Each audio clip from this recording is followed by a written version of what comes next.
Chers amis, bonjour.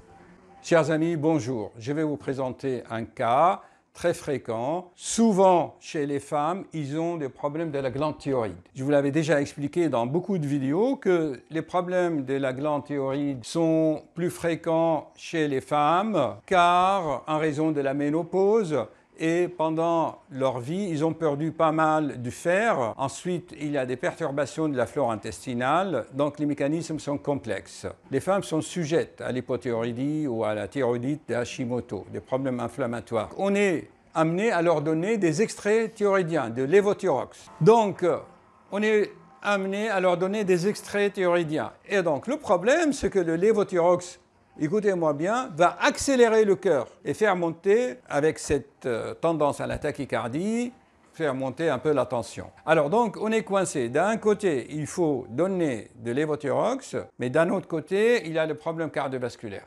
Et si on ne donne pas assez, on a un problème d'hypothyroïdie, et l'hypothyroïdie va augmenter le taux de cholestérol et on encrasse les artères. Donc, on est un peu coincé dans tous les sens. Alors, l'idéal, c'est que le patient lui-même, puisque nos médicaments sont limités, les médicaments n'est pas intelligent. On ne peut pas dire au médicament, tu fais ça, tu vas agir sur la glande, mais tu ne vas pas agir sur le cœur. Le lévothyrox accélère le cœur, ça donne une tachycardie. À peine le patient sur les vélos, elle est déjà à 130. La tension monte. Alors, qu'est-ce qu'on fait dans des cas comme ça? On demande au patient de faire un travail sur lui-même par le sport.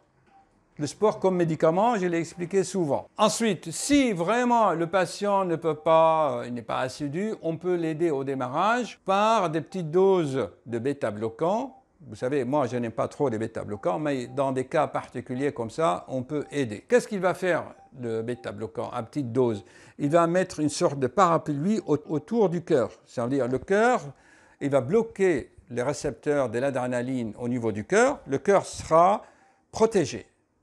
Donc, elle prend son lévothyrox, mais il ne va pas accélérer le cœur. On va mettre une petite dose de propranolol qui protège bien le cœur.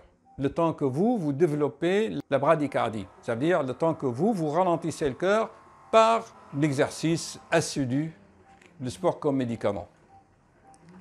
Voilà, l'idée c'est comme ça. Hélas, on n'a pas encore trouvé un médicament. Ça viendra, des médicaments intelligents, grâce à la technologie, grâce à l'immunologie. On peut cibler notre traitement comme ils le font déjà en cancérologie. Ils ciblent. On peut cibler, par exemple, en chimiothérapie, un médicament va là où il y a la tumeur. Mais pour l'instant, on ne peut pas faire ça en endocrinologie. Ça viendra. Bon, je vous invite vivement à faire par vous-même l'exercice en attendant le progrès technique. Donc voilà, chers amis, la confirmation pratique de ce que je viens de vous expliquer.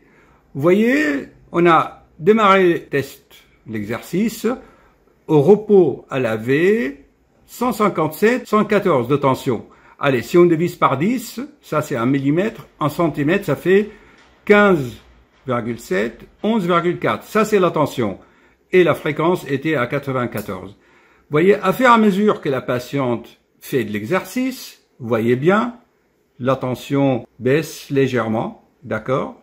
Et vers la fin de l'exercice, la tension s'est normalisée à 12,5, 9,8. Donc, voyez-vous, chers amis, de presque 17, si on arrondit, après, si on regarde ici, après quoi? 10 minutes, quoi, un petit quart d'heure, le quart d'heure américain, la tension s'est normalisée parfaitement. Le minima reste un peu élevé, mais ça va baisser avec l'exercice. Donc, le sport comme médicament, voilà. Cependant, l'effet de l'exercice, vont durer quelques heures, mais après, tout va recommencer comme avant. Pour pérenniser les effets du sport, il faut que ce soit une habitude tous les jours, au moins 2 fois par semaine, pendant au moins 1 an. Et le cœur va se reconditionner. On appelle cela le reconditionnement des paramètres cardiovasculaires avec le sport qui va modifier le code génétique, on appelle ça l'épigénétique. Les recherches ont montré que le sport peut modifier le programme génétique. Ok,